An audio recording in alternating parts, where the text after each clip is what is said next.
ഇപ്പോ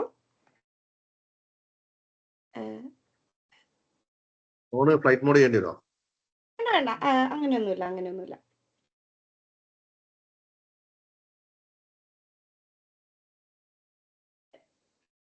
ഓക്കെ അല്ലേ?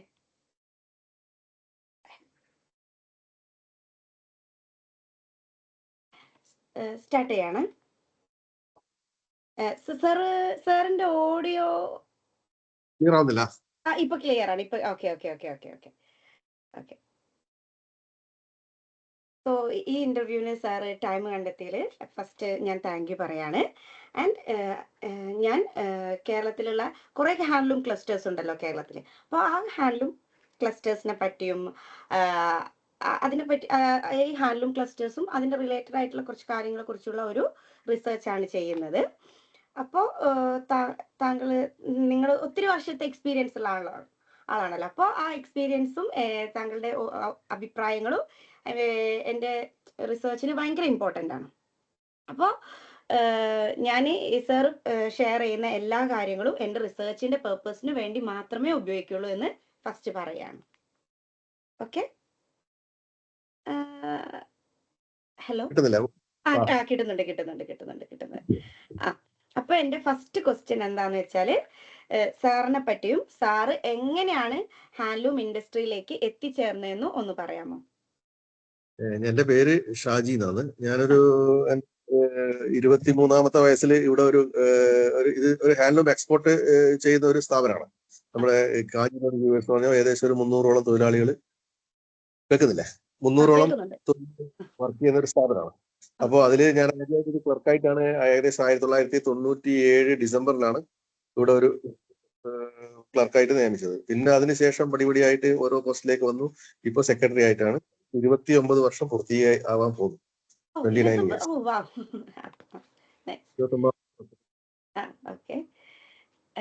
പിന്നെ സാർ ഓക്കെ. അപ്പൊ എന്റെ രണ്ടാമത്തെ ക്വസ്റ്റ്യൻ സാറിന്റെ പൊസിഷൻ എന്താണെന്ന് സാർ അത് ഓൾറെഡി പറഞ്ഞു കഴിഞ്ഞു. സാർ സെക്രട്ടറി ആണ്. പിന്നെ ഹാൻഡ്ലൂം, അതായത് കേരള ഹാൻഡ്ലൂം ഇൻഡസ്ട്രീനെ കുറിച്ചുള്ള ഒരു ബേസിക് ആയിട്ടുള്ള ഒരു സ്റ്റാർട്ടിങ് പോലെ സാറിന് അറിയാവുന്ന കാര്യങ്ങളൊന്ന് ഷെയർ ചെയ്യാമോ? ഇതിപ്പോ നമ്മളിപ്പോ കേരള ഹാൻഡ്ലൂം എന്ന് പറഞ്ഞു കഴിഞ്ഞാല് കേരളത്തിൽ ഇപ്പം കണ്ണൂർ ജില്ലയിലാണ് മെയിനായിട്ട് കൈത്തറി ഉൽപ്പന്നങ്ങൾ. അതുപോലെ തന്നെ തിരുവനന്തപുരത്തുണ്ട് ബാലരാമപുരം, അറിയാമോ? തിരുവനന്തപുരം ബാലരാമപുരം അറിയാം. പിന്നെ എറണാകുളത്ത് കുത്താമ്പള്ളി, തൃശ്ശൂര് കുത്താമ്പള്ളി, പിന്നെ തൃശ്ശൂര്, പിന്നെ അതുപോലെ തന്നെ എറണാകുളം ചേന്നമംഗലം, ഇങ്ങനെ കുറച്ച് സ്ഥലങ്ങളിലാണ് കൈത്തറി മെയിനായിട്ട് ഉള്ളത്. അതിൽ കണ്ണൂരിന്റെ മെയിൻ ആയിട്ടുള്ളത്, ഞാനൊക്കെ എന്റെ ചെറുപ്പത്തില് വരുമ്പോൾ ഇവിടെ ഉള്ളത് ഓർത്ത് മുണ്ട്, അതുപോലെ തന്നെ പിന്നെ നമ്മൾ ഡബിൾ മുണ്ട്, അത്യാവശ്യം ബെഡ്ഷീറ്റുകൾ, അങ്ങനെയുള്ള മാത്രം ഉൽപ്പന്നങ്ങളാണ് ഉണ്ടാക്കിക്കൊണ്ടിരുന്നത്. അപ്പോ അന്നേരം പിന്നെ പണ്ട് കോറ എന്ന് പറയുന്ന സാധനമുണ്ട്, ക്രൈപ്പ്, ഡ്രസ് മെറ്റീരിയലാണ് കോറ, ക്രൈപ്പ്. അതിന്റെ ഒരു സമയത്താണ് നമ്മളൊക്കെ ഈ ജോലിയിലേക്ക് വന്നത്. അതാണ് കണ്ണൂരിനെ ആകർഷിക്കുന്ന ഏറ്റവും പ്രധാനപ്പെട്ട പിന്നെ വ്യവസായമാണ്. പിന്നെ ഈ സംഘങ്ങളും കൈത്തറി സംഘങ്ങളും അതുപോലെ തന്നെ കുറെ പ്രൈവറ്റ് വീവേഴ്സ് ഉണ്ടായിരുന്നു. അവർ വീടുകളിൽ ഉള്ളവരും അവര് സംഘടിപ്പിച്ചാണല്ലോ ഒരു കൈത്തറി പിന്നെ സഹകരണ സംഘങ്ങൾ രൂപീകരിച്ചത്. അപ്പൊ അന്ന് ആ കാലഘട്ടത്തിലല്ലോ പിന്നെ ഈ ഓർഡേഴ്സ് എന്ന് പറഞ്ഞു കഴിഞ്ഞാൽ ഈ ക്രൈപ്പ് തുണിയിലാണ് ഓർഡർ കൂടുതലായിട്ടുണ്ടായിരുന്നത്. പിന്നെ ക്രമേണ പിന്നെ പുതിയ വൈവിധ്യവൽക്കരണങ്ങളൊക്കെ നടത്തിയിട്ടാണ് പുതിയ ഇതിലേക്കും മാറിയത്. പുതിയ മാറുക എന്ന് പറഞ്ഞു കഴിഞ്ഞാൽ ഇപ്പം നമ്മള് 1996 മുതൽ എക്സ്പോർട്ട് ചെയ്യുന്നുണ്ട്. എക്സ്പോർട്ട് ചെയ്യുന്നത് ഏതൊക്കെ രാജ്യങ്ങളിലേക്ക്? UK, US. UKയില് പിന്നെ ഞാൻ പിന്നെ 97 വരുന്ന സമയത്ത് തന്നെ എക്സ്പോർട്ട് ഉണ്ടായിരുന്നു. UK ഒരു FFI ലിമിറ്റഡ് എന്ന് പറയുന്ന ഒരു കമ്പനി, അത് എവിടെയാണെന്ന് വെച്ചാൽ എഡ്വെയർ ഉണ്ടോ, എഡ്വെയർ മിഡിൽ സെക്സ്, നമ്മൾ കണ്ടി ഫുൾ കണ്ടെയ്നർ വോളിയം ഒക്കെ അയച്ചിട്ടുണ്ടായിരുന്നു. ഒരു ഫർണിഷിംഗ് ഫാബ്രിക്സ് ആണ്. അത് ഏകദേശം 2006 വരെ നമ്മളത് ആ പാർട്ടിക്ക് വേണ്ടി മാത്രമായിട്ട് പ്രൊഡക്ഷൻ ചെയ്തിട്ടുണ്ടായിരുന്നു. പിന്നെ 2006 ഇപ്പം അവരുമായിട്ടുള്ള ബിസിനസ്സിൽ ഇപ്പം ചെയ്യുന്നുണ്ട്. UK വേറെ പാർട്ടിയാണ്, വേറെ ബയറാണ്. അതുപോലെ തന്നെ US ചെയ്യുന്നുണ്ട്, പിന്നെ സൗത്ത് ആഫ്രിക്കയിലും ചെയ്യുന്നുണ്ട്. ഞാന് നിഫ്റ്റിലാണ് പഠിച്ചത്, കണ്ണൂർ നിഫ്റ്റില്. സാറ് അറിയാം. അപ്പൊ ഞങ്ങൾക്ക് സെക്കൻഡ് ഇയറിന് ഒരു പ്രൊജക്ട് ഉണ്ടായിരുന്നു, പിന്നെ 4th ഇയറിലുണ്ടായിരുന്നു. അതിന്റെ ഭാഗമായിട്ട് ഞാൻ കാസർഗോഡ് വീവിംഗ് ക്ലസ്റ്റർ പോയിട്ടുണ്ട്. അപ്പൊ അവരും സാർ പറഞ്ഞ പോലെ എന്താ തോർത്ത്, മസ്ലിന് ഒക്കെയാണ് ചെയ്തുകൊണ്ടിരിക്കുന്നത്. അപ്പോൾ അവിടെ മൊത്തം കണ്ടിട്ടുണ്ട്. അപ്പോൾ അവിടെ നിന്നുള്ള ഒരു എനിക്ക് ഇൻട്രസ്റ്റ് തോന്നിയത് കൊണ്ടാണ് ഞാൻ എൻ്റെ ഇവിടുത്തെ PGയിലെ എൻ്റെ റിസർച്ച് ഇതിലേക്കാക്കാന്ന് തീരുമാനിക്കുന്നത്. സാറ് പറഞ്ഞ ബാലരാമപുരം, ചെണ്ടമംഗലം അതൊക്കെ എൻ്റെ ക്ലാസ്സിലെ ഓരോ ഗ്രൂപ്പിനായിട്ടായിരുന്നു. അപ്പോൾ ചില ഗ്രൂപ്പിനൊക്കെ അവിടെ ഇവിടെയൊക്കെയാണ് കിട്ടിയത്. ഞാൻ അവിടെയും പോയിട്ടില്ല. പക്ഷെ കണ്ണൂർ മെയിൻ ആയിട്ട് ഹോം ഫർണിഷിംഗ് ആണ്. അതുപോലെ തന്നെ ഈ ബെഡ്ഷീറ്റ്, പിന്നെ ഇതുപോലെ നമ്മുടെ എക്സ്പോർട്ട് ചെയ്യാൻ വേണ്ടിയിട്ട് ഈ മെർക്കൻഡൈസ് എടുക്കുന്ന കുറച്ച് ഫർണിഷിംഗ് മെറ്റീരിയൽ ഉണ്ട്, ഫാബ്രിക് തടിച്ച തിക്കായിട്ട് ഫർണിഷിംഗ് ചെയ്യാൻ വേണ്ടി സാധിക്കുന്ന മെറ്റീരിയലാണ് എക്സ്പോർട്ട് ചെയ്യുന്നത് കണ്ണൂരിൽ നിന്ന്. കണ്ണൂർ ജില്ലയിൽ നിന്ന് മിക്കവാറും ഒരു ഏകദേശം ഒരു 60% സഹകരണ സംഘങ്ങൾ അതുപോലെ തന്നെ പ്രൈവറ്റേഴ്സ് ഉണ്ട് കുറച്ച്. അവർ ചെയ്തുകൊണ്ടിരിക്കുന്നത് ഈ ഒരു ഫർണിഷിംഗ് ഫാബ്രിക് ആണ്. അതില് ഇവിടെയുള്ള പ്രയാസം എന്ന് വെച്ചാൽ ഇവിടെ ഇപ്പം നമുക്ക് പിന്നെ പവർലൂം കമ്പനികളുണ്ട്. ഹാൻഡ്ലൂമിന് പുറമെ പവർലൂം, അതായത് വീടുകളിൽ, അതായത് പിന്നെ ഒരു കോട്ടേജ് SSI യൂണിറ്റ് പോലെ രജിസ്റ്റർ ചെയ്തിട്ട് പിന്നെ ഒരു 5-10 പവർലൂം സ്ഥാപിച്ചിട്ട് ഒരു ഓണർ കയ്യിൽ അങ്ങനെ അവര് മാനുഫാക്ചർ ചെയ്തിട്ട് അത് കേന്ദ്രീകരിച്ചുകൊണ്ട് പിന്നെ എക്സ്പോർട്ട് ചെയ്യുന്ന ആൾക്കാരും ഉണ്ട് കണ്ണൂരില്. സഹകരണ സംഘങ്ങൾക്ക് പുറമെ. സോറി, എന്നെ ഇൻട്രൊഡ്യൂസ് ചെയ്യാൻ പറഞ്ഞു. എന്റെ പേര് കാവ്യ. അത് ഞാൻ കണ്ടു. ഓക്കെ. എന്റെ പേര് കാവ്യ. ഞാൻ ഇവിടെ യൂണിവേഴ്സിറ്റി ഓഫ് സതാംപ്ടണിലെ സ്റ്റുഡന്റ് ആണ്. മാസ്റ്റേഴ്സ് ആണ് ചെയ്യുന്നത്. കോഴിക്കോട്. വേറെ നെക്സ്റ്റ് ക്വസ്റ്റ്യനിലേക്ക് കടക്കട്ടെ. ഹലോ, പറഞ്ഞോളൂ. ഓക്കെ. അതായത് ഒരു വീവിംഗ് ക്ലസ്റ്ററിന്റെ മെയിൻ പ്രവർത്തനങ്ങളെ കുറിച്ച് ഒന്ന് പറയാം. അതായത് അവിടുത്തെ എങ്ങനത്തെ ടൈപ്പ് ഒക്കെ മെഷീൻ ഉണ്ട്, അല്ലെങ്കിൽ ഇപ്പോഴും പഴയ ടൈപ്പ് നെയ്ത്തിന്റെ മെഷീനില്ലേ അതൊക്കെ തന്നെയാണോ ഉപയോഗിക്കുന്നത്? അങ്ങനെ നമ്മുടെ കമ്പനിയിൽ ഏകദേശം 260ഓളം ലൂമുകളുണ്ട്. എല്ലാം മരത്തിന്റെ, അതായത് വുഡൻ ലൂമാണ്. മരത്തിന്റെ ഫ്രെയിം ലൂം എന്നാ പറയാ. ഫ്രെയിം ലൂം, വുഡിന്റെ ഫ്രെയിം ലൂം. ആ ലൂം തന്നെയാണ് നമ്മൾ പരമ്പരാഗതമായിട്ട് പണ്ടേയുള്ള കൈത്തറി ചെയ്യുന്ന പോലത്തെ കുഴിത്തറി ആയിരുന്നു ആദ്യം. കുഴിയിലേക്ക് ഇറങ്ങിക്കൊണ്ട് അതിന് പുറമെ കുഴി ഒരു കുഴിയിലായിരിക്കും. ഇപ്പൊ അത് കുറച്ച് ഇതായിട്ട് കൈത്തറി എന്നുള്ളത് പിന്നെ നമ്മുടെ ഫ്ലോറിൽ തന്നെയാണ്, പിന്നെ വുഡൻ ലൂമാണ്. അതില് അങ്ങനെയുള്ള 260 ലൂമുണ്ട്. അതിൽ ഏകദേശം 10-300 ചില്ലറ തൊഴിലാളികൾ ഉണ്ട്. പിന്നെ അലൈഡ് വർക്ക് ഉണ്ടല്ലോ, വൈൻഡിങ്, അതിന്റെ അനുബന്ധ വർക്കുകൾ ഉണ്ട്. അനുബന്ധ വർക്കുകൾ എന്ന് പറയുമ്പോൾ നമ്മുടെ നെല്ല് ചുറ്റ്, അതുപോലെ തന്നെ പാവ് ചുറ്റ്, പാവ് പിരിക്കല്, അതുപോലെ തന്നെ ഡൈയിങ്, അതായത് പിന്നെ നമ്മൾ കളർ ഡൈയിങ് അങ്ങനെയുള്ള വർക്കുകളൊക്കെ ചെയ്യുന്നത് ഇവിടുന്ന് തന്നെയാണ്. അപ്പൊ അതിനുള്ള തൊഴിലാളികളടക്കം 10-300-ലധികം തൊഴിലാളികളുണ്ട്. ഫസ്റ്റ് തൊട്ടുള്ള നൂല് എന്താ ഉണ്ടാക്കുന്ന തൊട്ടുള്ള എല്ലാം ഇതിന്റെ ചെയ്യുന്ന പ്രോസസ് എന്താ വെച്ചാൽ നമ്മള് പിന്നെ വിവിധ ഏജൻസികളിൽ നിന്ന് നൂല് വാങ്ങിക്കും. അതായത് NHDC, national handloom development corporation, അതായത് കേന്ദ്ര ഗവൺമെന്റിന്റെ ഒരു സ്ഥാപനമാണ്. അതുപോലെ തന്നെ നമുക്ക് കണ്ണൂരിലെ ഒരു യാൺ ബാങ്ക് ഉണ്ട്. അത് നൂലുകൾ മാത്രം സംഭരിക്കുന്നതാണ്. അങ്ങനെ അവരുടെ നൂല് വാങ്ങിച്ച് നൂല് ഓർഡർ കണക്കായിട്ടുള്ള കൗണ്ട്, ഏത് കൗണ്ടാണോ നൂല് ആ കൗണ്ട് നമ്മൾ വാങ്ങിച്ച് അത് പിന്നെ വിവിധ പ്രോസസ്സിങ്, അതായത് ബ്ലീച്ചിങ്, ഡൈയിങ് ഒക്കെ ചെയ്തിട്ട് കളർ ചെയ്ത് അത് നെല്ല് ചുറ്റിയത് അത് പാവ് ഉണ്ടാക്കും. പാവ് കഴിച്ച് അതിന് ശേഷം ഇതിനെ വിവിധ വീവിങ്ങിലേക്ക് പോവുകയാണ് ചെയ്യുക. പാവ് വീവിങ്ങിലേക്ക്. പിന്നെ അതിന്റെ ഊടാന്ന് പറഞ്ഞാൽ ചെറിയ നെല്ല് ചുറ്റി, അതാണ് അതിന്റെ വാർപ്പും വെഫ്റ്റും ആണല്ലോ. വാർപ്പാണ് പാവ്, പിന്നെ വെഫ്റ്റ് ചെയ്യുന്നത് പിന്നെ അതും ചെയ്തിട്ടാണ് നെയ്ത്തിന്റെ പ്രോസസ്സിംഗ് ആരംഭിക്കുന്നത്. നിങ്ങളുടെ അപ്പൊ പ്രോപ്പർ കണ്ണൂരാണോ? വീട് കണ്ണൂരാണ്. ഓഫീസ് വരുന്നത്? ഓഫീസ് വരുന്നത് എന്റെ വീടും ഒരു 2-1.5 കിലോമീറ്ററേ ഉള്ളൂ. എന്റെ വീടിന്റെ അടുത്ത് തന്നെയാണ് ഓഫീസ്. കാഞ്ഞിരോട്, സ്ഥലം കാഞ്ഞിരോട്.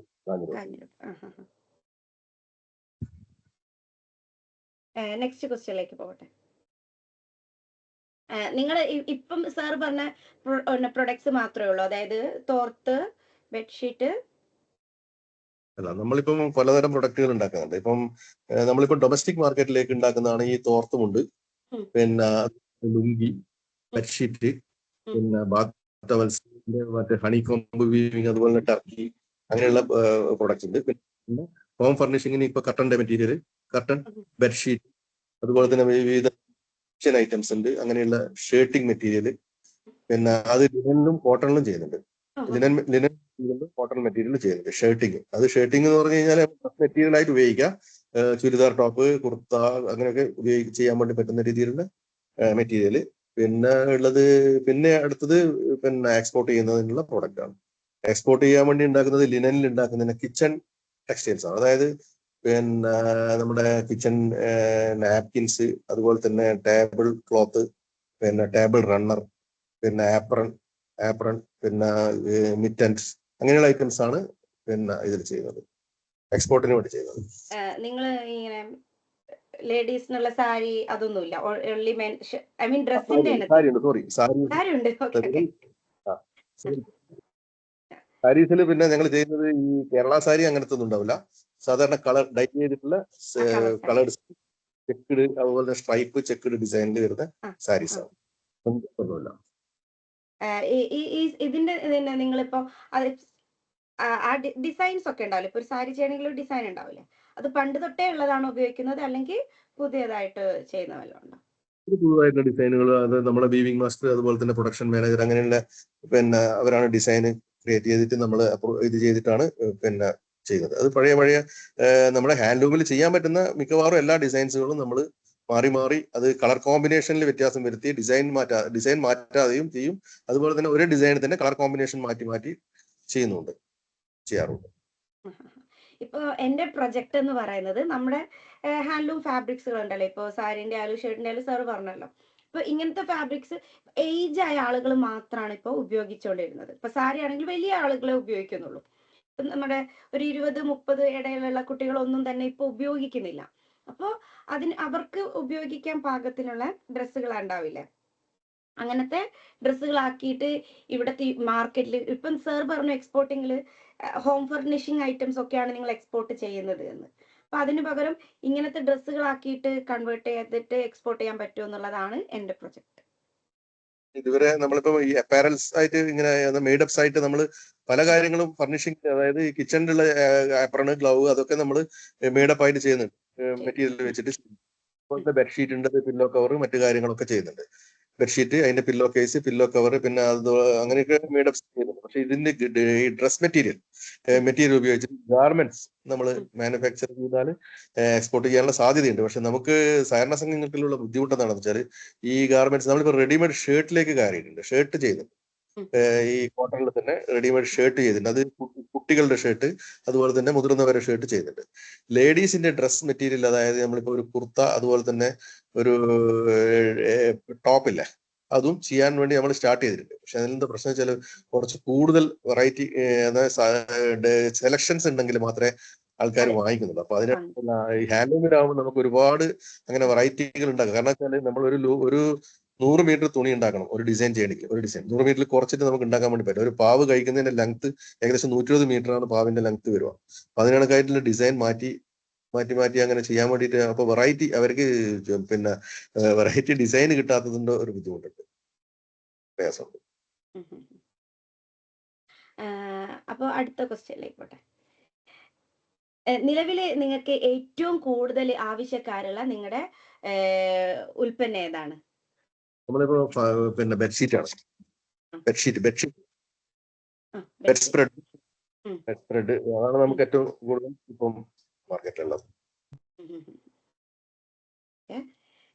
Next question.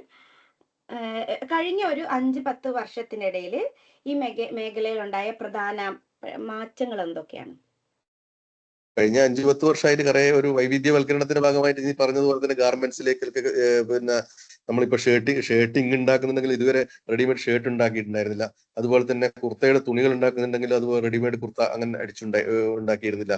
അതുപോലെ തന്നെ കുട്ടികളുടെ ഡ്രസ് മെറ്റീരിയൽ അതൊന്നും ഉണ്ടാക്കിയിരുന്നില്ല. അപ്പൊ അത് ആ ഒരു രീതിയിലേക്ക് ഇപ്പം പല സംഘങ്ങളും അതുപോലെ തന്നെ ആൾക്കാരും മാറാൻ വേണ്ടി നോക്കുന്നുണ്ട്. പക്ഷെങ്കിൽ വേണ്ട രീതിയിൽ മാർക്കറ്റ് കിട്ടുന്നില്ല. മാർക്കറ്റ് കാരണം വെച്ചാൽ നമ്മളെ കൽക്കട്ടയൊന്നും മറ്റും എല്ലാം വരുന്ന റെഡിമെയ്ഡ്സ് വളരെ ചീപ്പായിട്ട് വരുന്നുണ്ട്, പിന്നെ ടോപ്പുകളിൽ വരുന്നുണ്ട്. അപ്പൊ ആ ഒരു ഇത് വെച്ചിട്ട് കോമ്പറ്റേറ്റ് ചെയ്ത് നിൽക്കാൻ വേണ്ടിയിട്ട് നമ്മളിപ്പോ ഉണ്ടാക്കിയ ഒരു ടോപ്പ് 250 റുപ്യക്ക് മാർക്കറ്റ് കിട്ടും. പക്ഷെ നമ്മൾ ഹാൻഡ്ലൂമിൽ ഉണ്ടാക്കിയ അത് 800 റുപ്യ 750 രൂപ വില വരുന്നുണ്ട്. അപ്പൊ അതിന്റെ പേരിൽ ആ ഒരു പ്രശ്നങ്ങൾ ഉള്ളത് കൊണ്ട് തന്നെ കൂടുതലായിട്ട് നമുക്കത് വിൽപ്പന ചെയ്യാൻ വേണ്ടി പറ്റുന്നില്ല, ഒരു പ്രയാസമുണ്ട്. നെക്സ്റ്റ്, നെക്സ്റ്റ് ക്വസ്റ്റ്യൻ, നിങ്ങൾ ഈ കസ്റ്റമേഴ്സിന്റെ എന്താ ഇഷ്ടങ്ങൾക്കും ആവശ്യങ്ങൾക്കും അനുസരിച്ച് എപ്പോഴെങ്കിലും നിങ്ങൾ എന്തെങ്കിലും മാറ്റങ്ങളൊക്കെ ഉണ്ടാക്കിയിട്ടുണ്ടോ?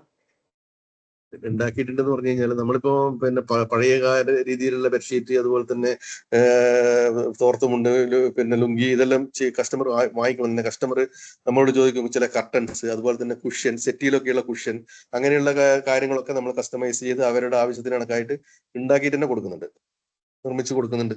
അപ്പൊ അവര് പറയുന്ന ടേസ്റ്റിന് കണക്കായിട്ടുള്ള സാധനങ്ങൾ നമ്മുടെ ഷോറൂമിലും നമ്മൾ പിന്നെ വിൽപ്പനക്കായിട്ട് വേണ്ടി പിന്നെ സ്റ്റോക്ക് ചെയ്ത്, അതായത് ഓണം, നമ്മളിപ്പോ ഒരു ഫെസ്റ്റിവൽ സീസൺ, അതായത് ഓണം, വിഷു, റംസാൻ, അതുപോലെ തന്നെ ക്രിസ്മസ്, ഈ കാലങ്ങളിലെല്ലാം വിൽപ്പനക്ക് വേണ്ടിയിട്ട് അങ്ങനെയുള്ള സാധനങ്ങൾ നമ്മൾ കൂടുതലായിട്ട് ഇപ്പം ചെയ്യുന്നുണ്ട്. നമുക്കൊരു ഷോറൂം ഉണ്ട്, നമ്മളെ പിന്നെ ഫാക്ടറിയുടേതും ഓഫീസിന്റെ ഇടയിലായിട്ട് ഒരു വലിയ ഒരു ഷോറൂം തന്നെ കാണും. അവിടെ നമുക്ക് എല്ലാ ദിവസവും സെയിൽസ് നടക്കുന്നതാണ്. പക്ഷെ റിബേറ്റ് സീസണിൽ മാത്രമല്ല, എല്ലാ മറ്റുള്ള സീസണിലും സെയിൽസ് നടക്കുന്നുണ്ട്. പിന്നെ നിങ്ങളുടെ ഇപ്പൊ ജോലി ചെയ്യുന്ന അവിടെ തൊഴിലാളികളില്ലേ, അപ്പൊ അവർക്ക് എല്ലാവരും ഇങ്ങനെ ഏജ് ആയി വരുമല്ലോ. അപ്പൊ ഈ പുതിയ തലമുറയിൽ ആരെങ്കിലും ഈ മേഖലയിലേക്ക് വരുന്നുണ്ട്, അതായത് വെയ്വിങ്ങിനോ അല്ലെങ്കിൽ എന്തിനെങ്കിലും ഒക്കെ? അതാണ് വലിയ പ്രശ്നം. എന്ന് വെച്ചാൽ ന്യൂ ജനറേഷൻ, അതായത് പുതിയ ജനറേഷൻ. കാരണം വെച്ചാൽ ഇപ്പൊ ഏവറേജ് ഒരു ഏജ് എന്ന് പറഞ്ഞു കഴിഞ്ഞാൽ നമ്മളിപ്പോ 58 വയസ്സ് കഴിഞ്ഞാൽ വിരമിക്കണം. നമ്മളെ സഹകരണ നിയമപ്രകാരം അതുപോലെ തന്നെ നമ്മുടെ ഇത് പ്രകാരം 58 വയസ്സ് വരെയാണ് PF, അതായത് പ്രൊവിഡന്റ് ഫണ്ട് ആനുകൂല്യങ്ങൾ കിട്ടണമെങ്കിൽ PF-ന് പെൻഷൻ കിട്ടുക 58 വയസ്സ് പൂർത്തീകരിച്ചു കഴിഞ്ഞാൽ. അപ്പൊ ഈ 58 വയസ്സ് കഴിഞ്ഞു കഴിഞ്ഞവരെ നമ്മൾ പെൻഷനും എല്ലാം ആയതിനു ശേഷം വീണ്ടും ജോലിക്ക് വേണ്ടി എടുക്കലാണ്. കാരണം എന്തുകൊണ്ടാണ് വെച്ചാല് പിന്നെ എക്സ്പെർട്ട് ആയിട്ടുള്ള ആൾക്കാരെ ഈ VBA കിട്ടുന്നില്ല. അപ്പൊ അതുകൊണ്ട് തന്നെ നമ്മൾ ഉപയോഗപ്പെടുത്തി അവർക്ക് പിന്നെ ലൈഫ് ടൈം എത്ര വർഷമാണോ ജോലി ചെയ്യാൻ കഴിയുക, ആ വർഷം വരെ ജോലി ചെയ്യുന്ന അവസരം 70 വയസ്സായാലും. ഇപ്പൊ നമ്മുടെ ഇടയിൽ 70 വയസ്സ് കഴിഞ്ഞ ആൾക്കാർ കൂടെ എല്ലാം ജോലി ചെയ്യുന്നുണ്ട്. 70 വയസ്സ് കഴിഞ്ഞ് 70 അപ്പൊ പുതിയ ആരും തന്നെ വരുന്നില്ല. ഈ ആൾക്കാർ വരുന്നുണ്ട്. നമ്മുടെ സ്റ്റിച്ചിങ്, അതായത് ഗാർമെന്റ്സിൽ സ്റ്റിച്ചിങ്, അതുപോലെ തന്നെയുള്ള സെക്ഷനുകൾ, വീവിങ്ങിലേക്ക് നമ്മൾ ഒരു ട്രെയിനിങ് ഒക്കെ നടത്തിയിട്ട് പുതിയ ആൾക്കാർ ഒരു 10-30 ആൾക്ക് ട്രെയിനിങ് കൊടുത്തു കഴിഞ്ഞാൽ ഒരു 10-15 ആൾക്കാരെ നമുക്ക് സ്ഥിരമായിട്ട് കിട്ടുന്നുള്ളൂ. അപ്പോൾ അങ്ങനെയുള്ള ഒരു ട്രെയിനിങ് പ്രോഗ്രാം വീവിങ്ങിൽ വരുന്നുണ്ട്. മറ്റുള്ള ഈ ഞാൻ പറഞ്ഞ അലൈഡ് വർക്ക് എന്ന് പറഞ്ഞാൽ ഈ വാർപ്പിംഗ്, ട്വിസ്റ്റിംഗ് എന്നൊക്കെ പറഞ്ഞ കുറച്ച് ഇതിന്റെ അനുബന്ധ വർക്കുകളുണ്ട്. പാവ് പിരിക്കല്, അതുപോലെ തന്നെ പാവ് കഴിക്കൽ എന്നുള്ള ആ ഒരു സെക്ഷനിലൊന്നും ആരും പുതുതായിട്ട് കടന്നു വരുന്നില്ല. അവർ പരമ്പരാഗതമായിട്ട് ആ ഒരു ജോലി ചെയ്തവരിലും അവരെ ഫാമിലിയിലുള്ളവരും എല്ലാം ഇപ്പൊ ചില ഏജ് കഴിഞ്ഞിട്ട് ഒരു പുതിയ തലമുറ ഇതിന്റെ അകത്തൊന്നും കടന്നു വരുന്നില്ല. കാരണം വെച്ചാൽ അതിന് കണക്കായിട്ടുള്ള വേതനങ്ങൾ അവർക്ക് കിട്ടുന്നില്ല. പിന്നെ അത് മാത്രമല്ല, അവരെല്ലാം വേറെ വിദ്യാഭ്യാസവും കാര്യങ്ങളൊക്കെ കൊടുത്ത് മക്കളെയും എല്ലാം അവർ വേറെ രീതിയിലേക്ക്, വേറെ മേഖലയിലേക്ക് പിന്നെ പിന്നെ ഇതാക്കിയത് കൊണ്ട് തന്നെ പുതിയ ആൾക്കാർ ഇതിലേക്ക് കടന്നു വരുന്നില്ല. ഞാൻ കാസർഗോഡ് വിവിംഗ് ക്ലസ്റ്റർ പോയപ്പോ കണ്ടിരുന്നു, അവിടെ ഭയങ്കര ഏജ് ആയ ആളുകളാണ്. പക്ഷെ ഈ കുറച്ച് കന്നഡയും മലയാളവും അല്ലാത്തൊരു ഭാഷ സംസാരിക്കുന്ന ഒരാളുകളില്ലേ, അവര് കുറച്ച് ചെറിയ ആളുകൾ വരുന്നുണ്ട്. അല്ലാണ്ട് മലയാളം പറയുന്ന ആരും അങ്ങനെ വരുന്നില്ല, വളരെ കുറവാണ്. തമിഴ്നാട്ടിലൊക്കെ പുതിയ പുതിയ ആൾക്കാർ, ചില വിഭാഗക്കാരുള്ളതുകൊണ്ട് അവരെന്നെ അവരെ ആ കുലത്തൊഴിൽ എന്നുള്ള നിലയിൽ കൃഷി ഇവിടെ അങ്ങനെ വരുന്നില്ല. ഇവിടെ ഇപ്പൊ കേരളത്തിൽ ഭയങ്കര, കണ്ണൂർ ജില്ലയിൽ മാത്രമല്ല കേരളത്തിലെ ഏറ്റവും വലിയ പ്രതിസന്ധി അതാണ്. അതുകൊണ്ട് തന്നെ പല ആൾക്കാരും ഇപ്പം ഇവിടുന്ന് ഓഫീസും കാര്യങ്ങളൊക്കെ ഇവിടെ വെച്ചുകൊണ്ട് തമിഴ്നാട്ടിൽ നിന്ന് പ്രൊഡക്ഷൻ ചെയ്യുക എന്നുള്ള ഒരു ഇതിലേക്കും മാറിയിട്ടുണ്ട്. പിന്നെ ഇന്ത്യയിലുള്ള ബാക്കിയുള്ള കൈത്തറി മേഖലകളുമായിട്ട് താരതമ്യം ചെയ്യുമ്പോൾ കേരള കൈത്തറിയുടെ പ്രധാന ശക്തികൾ എന്തൊക്കെയാണ്? ശക്തികൾ എന്ന് പറഞ്ഞാൽ കേരളത്തിലെ നമ്മളെ കൈത്തറി ഉൽപ്പന്നങ്ങളെല്ലാം തന്നെ പിന്നെ അന്ന് പരമ്പരാഗത രീതിയിൽ ഈ വാറ്റ് ഡൈസ് ഉപയോഗിച്ചാണ് ഡൈ ചെയ്യുന്നത്. അതായത് എത്ര വർഷം ഈട് കിട്ടുന്ന കളർ അത് ഇളകിപ്പോവില്ല. ഇപ്പം മെഷീനറി ആയ ക്യാബിനറ്റ് ഡൈയിങ് അങ്ങനെ ഒന്നും യൂസ് ചെയ്യുന്നില്ല. എല്ലാം വാറ്റ് ഡൈസ് കൈനെ കൊണ്ട് തന്നെ പിന്നെ ഡൈ ചെയ്ത അതാണ് ഈ വാറ്റ് ഡൈ ആണ് ഉപയോഗിക്കുക അതിന്. അതുകൊണ്ട് തന്നെ നല്ല പിന്നെ ഈട് കിട്ടുമായിരുന്നു, ഉൽപ്പന്നങ്ങൾക്ക് നല്ല ഈട് കിട്ടും. അപ്പൊ അതാണ് കേരളത്തിൽ നമ്മളെ കൈത്തറിക്കുള്ള ഏറ്റവും വലിയ ഒരു പ്രത്യേകത. അത് ഇന്ന് വലിയ നമ്മളിപ്പോ ഒരു ലുങ്കി, അതുപോലെ തന്നെ തോർത്ത്, ബെഡ്ഷീറ്റ് ഒക്കെ 15 വർഷം 20 വർഷവും ഒരു ബെഡ്ഷീറ്റ് എന്റെ വീട്ടിൽ ഇപ്പൊ ഉപയോഗിക്കുന്നുണ്ട്. നമ്മളെ പ്രൊഡക്റ്റ്. അതിന്റെ കളർ ഓരോ വാഷിങ്ങിലും അതിന്റെ കളർ കൂടുതലല്ലാതെ കുറയില്ല. അതാണ് വാറ്റ് ഡൈസിന്റെ പ്രത്യേകത. ഈ പിന്നെ കളറ് പിന്നെ ഫാസ്റ്റ്നെസ് വളരെ കൂടുതലായിരിക്കും, ഇങ്ങനെ ഇളകി പോവില്ല. അതുപോലെ തന്നെ ഈ ലൈറ്റ് ഫാസ്റ്റ്നെസ്, അതുപോലെ തന്നെ അങ്ങനെയുള്ള പ്രശ്നങ്ങളിലൊന്നും വെയിലത്താറിയിട്ടാൽ നരച്ചു പോവുക അങ്ങനെയൊന്നും ഉണ്ടാവില്ല. അതാണ് കൈത്തറീന്റെ ഏറ്റവും വലിയ നന്മ. പിന്നെ അതുപോലെ തന്നെ ഒരു ക്വാളിറ്റിയുള്ള നൂലും കാര്യങ്ങളെല്ലാം മാർക്കറ്റിൽ എടുത്തു കഴിഞ്ഞാൽ നല്ല പ്രോഡക്റ്റ് കുറെ കാലം ലാസ്റ്റ് ചെയ്യും. പിന്നെ ഉപയോഗിക്കാനുള്ള സുഖവും ആ ഒരു ഇതുമാണ് കൈത്തറി. നമ്മളെ കണ്ണൂർ കൈത്തറീൻ്റെതും കണ്ണൂർ കൈത്തറി എന്നുള്ള ആ പേര് തന്നെ നിലനിൽക്കുന്നത് തന്നെ അതുകൊണ്ട് തന്നെയാണ്. പിന്നെ ഈ നൂല് വാങ്ങുന്നത് തൊട്ട് ഒരു പ്രൊഡക്റ്റ് ആയി വരുന്നവരെയുള്ള ഒരു ഒരു പ്രവർത്തന രീതി ഒന്ന് പറയാമോ? നൂല് വാങ്ങിക്കഴിഞ്ഞാൽ ഞാൻ പറഞ്ഞല്ലോ, നൂല് നമ്മൾ വാങ്ങിക്കഴിഞ്ഞാൽ നമ്മൾ ഡൈ ഹൗസിൽ വെച്ചിട്ട് ഇൻ ഹൗസിൽ ഡൈ ഹൗസ് ആണ്. ഡൈ ഹൗസ് എന്നാണ് അത് ബ്ലീച്ച് ചെയ്ത് അതിന് ഏത് കളറാണോ വേണ്ട കളർ കൊടുത്ത് നമ്മൾ ഒരു പിന്നെ കളർ കൊടുത്തതിന് ശേഷം അതിന്റെ പിന്നെ അത് വൈൻഡിങ്, അതായത് നെല്ല് ചുറ്റുന്ന പ്രോസസ്സിലേക്ക് പോകും. നെല്ല് ചുറ്റിക്കഴിഞ്ഞ് ചുറ്റിക്കഴിഞ്ഞാൽ അത് പാവ് ഉണ്ടാക്കും. ആ നെല്ലി ചുറ്റിയിട്ടാണ് പാവ് ഉണ്ടാക്കുക. അപ്പൊ പാവ് കഴിച്ചു കഴിഞ്ഞാൽ ആ പാവാണ് ലൂമിലോട്ട് നമ്മൾ പിന്നെ പാവ് കയറ്റുക എന്ന് പറഞ്ഞൊരു പ്രോസസ്സ്. എന്നിട്ട് അച്ചറക്ക പിന്നെ ഇതെടുത്ത് ട്വിസ്റ്റിംഗ് എന്ന് പറഞ്ഞൊരു പ്രോസസ്, ട്വിസ്റ്റിംഗ് എന്ന് പറയും. അത് ചെയ്തതിന് ശേഷം ചെയ്യാൻ വേണ്ടിയിട്ട് ആ പാവ് മകത്തിൽ കയറ്റി കഴിഞ്ഞാൽ പിന്നെ നിങ്ങൾ ചെറിയ നെല്ലി ഉണ്ടാവും, ഒരു വലിയ നെല്ലിയും ചെറിയ നെല്ലിയും. ഈ ചെറിയ നെല്ലി ഉപയോഗിച്ച് അതിന്റെ ഊട നെയ്യുന്നത് ചെറിയ നെല്ലി. പിന്നെ ഓടത്തില് ഓടം കണ്ടില്ല, ഓടം shuttle. Sorry to interrupt you. ഈ ഇങ്ങനെ നേരെ പോകുന്നതിന് എന്താ പറയാ മലയാളത്തില്? പാവ്, വാർപ്പ്. ഇങ്ങനെ പോകുന്നത് വെഫ്റ്റ്. വെഫ്റ്റ് എന്ന് പറഞ്ഞാൽ ഊട. ആ ഊട നെയ്യുന്നത് ചെറിയ നെല്ലിയിലൂടെ പിന്നെ ഊട ചെറിയ നെല്ലിയിലൂടെയാണ് പോവുക. അങ്ങനെയാണ് നെയ്ത്ത് പ്രോസസ്. അതിന്റെ പ്രോസസ്സിംഗിന്റെ വേണമെങ്കിൽ ഒരു വീഡിയോ ഉണ്ട്, മേഡത്തിന് വേണമെങ്കിൽ ഞാൻ അയച്ചു തരാം.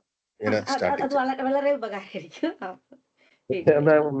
അതിന്റെ ഫുൾ പ്രോസസ്സിംഗ് ഉള്ളതിന്റെ വീഡിയോ ഞാൻ അയച്ചു തരാം. അത് പറഞ്ഞു കഴിഞ്ഞാൽ മനസ്സിലാവില്ല, അത് നിങ്ങൾ കണ്ടിട്ടുണ്ട്. ഞാൻ കാസർഗോഡ് പോയപ്പോ കണ്ടിട്ടുണ്ട്. ഈ ഇങ്ങനെ പോകുന്നതുകൊണ്ട് പിന്നെ നേരെ ഒരു ഇത് വരുന്നതുകൊണ്ട് അവര് ചവിട്ടിയിട്ട് എങ്ങാണ്ടാണ് അത് മൂവ് ചെയ്യിക്കുന്നത്. അങ്ങനെ ചവിട്ടിയിട്ട് എങ്ങാണ്ടാണ് പടിയാണ്. അത് ഒരു കൈനെ കൊണ്ട് പടി എന്ന് പറയും, മറ്റേ കൈനെ കൊണ്ട് ഓടം അങ്ങോട്ട് ഷട്ടിൽ അങ്ങോട്ടും ഇങ്ങോട്ട് ചെയ്യുമ്പോഴാണ് ആ വാർപ്പിനുള്ളിലൂടെ വെഫ്റ്റ് അതിലൂടെ കടന്നു പോകുന്നത്. അതിന് തന്നെ അതിന്റെ അടിയിൽ കാലുണ്ടാവും, കാലിനെ കൊണ്ട് ചവിട്ടിയിട്ടാണ് അതിന്റെ. അത് ഞാൻ പ്രോസസ്സിംഗ് അയച്ചു തരാം, അന്ന് മേഡത്തിന് മനസ്സിലാവും അതിന്റെ എങ്ങനെയൊക്കെ ചെയ്യുന്നത് ഞാൻ അയച്ചു തരാം.